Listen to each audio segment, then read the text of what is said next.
Parlour आणि सलूनमधील rate सुद्धा वाढवण्याचा निर्णय सलून आणि ब्युटी पार्लर असोसिएशनने घेतलेला आहे। वाढती महागाई, जीएसटी, वाढलेलं परवाना शुल्क यामुळे भाववाढ करण्यात आलेली आहे।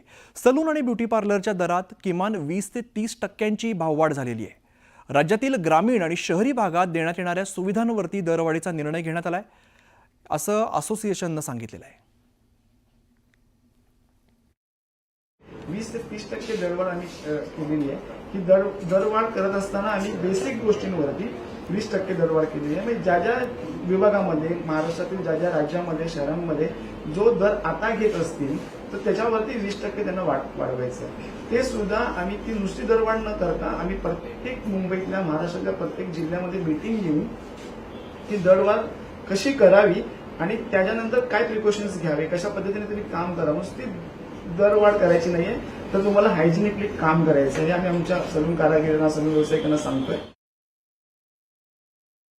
आपल्याला असं वाटतं की आपण आता ते त्यासाठी सलूनमध्ये येऊन आपण दाढी वगैरे करणं खूप महाग पडले आपल्याला आता याच्याबद्दल। तर त्यामुळे आपल्याला सामान्य माणसाला परवडणार नाही आहे सगळं। आता शेविंगचे भाव वाढलेले आहेत, 60 रुपये, 70 रुपये दाढीचे झालेले आहेत, केसाचे 250-300 रुपये झालेले आहेत। ते सामान्य माणसाला कसं परवडणार? तर सलूनमध्ये जाताना आता खिशाला कात्री बसणार आहे। नवे दर काय असणार ते बघूया। हेअरकटसाठी 350 ते 400 रुपये मोजावे लागणार आहेत। शेविंगसाठी 150 ते 200 रुपये मोजावे लागतील। फेशियलसाठी 1500 ते 2000 रुपयाचा आपल्याला खिशाला मोजावे लागणार आहेत।